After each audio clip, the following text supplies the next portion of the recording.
En ce temps-là, Ésaïe au chapitre 38, Ézéchias fut malade à la mort. Le prophète Ésaïe, fils d'Amoth, vint auprès de lui et lui dit: Ainsi parle l'Éternel, donne tes ordres à ta maison, car tu vas mourir, et tu ne vivras plus. Ézéchias tourna son visage contre le mur et fit cette prière à l'Éternel. Ô Éternel, souviens-toi que j'ai marché devant ta face avec fidélité et intégrité de cœur, et que j'ai fait ce qui est bien à tes yeux. Ézéchias répandit d'abondantes larmes. Puis la parole de l'Éternel fut adressée à Ésaïe en ces mots.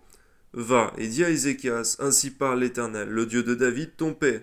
J'ai entendu ta prière, j'ai vu tes larmes.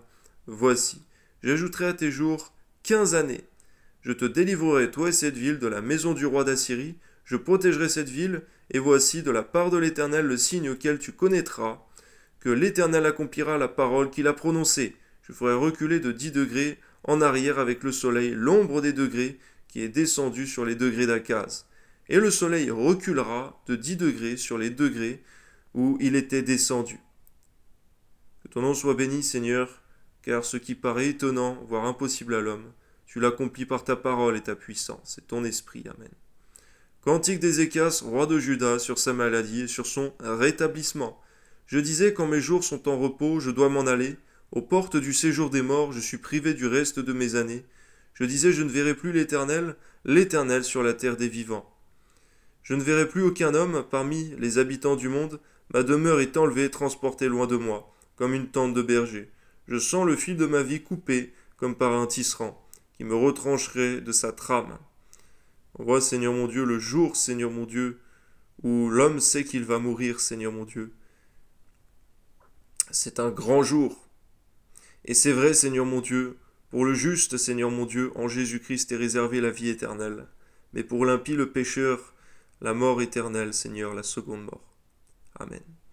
Du jour à la nuit, tu m'auras achevé. Je me suis contenu jusqu'au matin. Comme un lion, il brisait tous mes os. Du jour à la nuit, tu m'auras achevé. Je poussais des cris comme une hirondelle en voltigeant. Je gémissais comme la colombe, mes yeux s'élevaient, languissant vers le ciel. Ô Éternel, je suis dans l'angoisse, secours-moi. Que dirais-je? Il m'a répondu, il m'a exaucé. Je marcherai humblement jusqu'au terme de mes années. Oui, Seigneur, il aurait été bon, Seigneur, que Ézéchias puisse accomplir cette parole, Seigneur mon Dieu. Car on voit, Seigneur, que lorsque l'orgueil dans un homme s'élève, Seigneur, c'est la ruine qui s'ensuit. Amen. Après avoir été ainsi affligé, Seigneur, c'est par tes bontés qu'on jouit de la vie. C'est par elles que je respire encore. Tu me rétablis, tu me rends à la vie. Voici, mes souffrances mêmes sont devenues mon salut. Tu as pris plaisir à retirer mon âme de la fosse du néant. Car tu as jeté derrière toi tous mes péchés. Ce n'est pas le séjour des morts qui te loue, ce n'est pas la mort qui te célèbre. Ceux qui sont descendus dans la fosse n'espèrent plus en ta fidélité. Le vivant, c'est celui-là qui te loue, comme moi aujourd'hui. Le Père fait connaître à ses enfants ta fidélité. Éternel, l'Éternel m'a sauvé. Nous ferons résonner les cordes de nos instruments tous les jours de notre vie. Dans la maison de l'Éternel, Ésaïe avait dit qu'on apporte une masse de figues et qu'on les étende sur l'ulcère.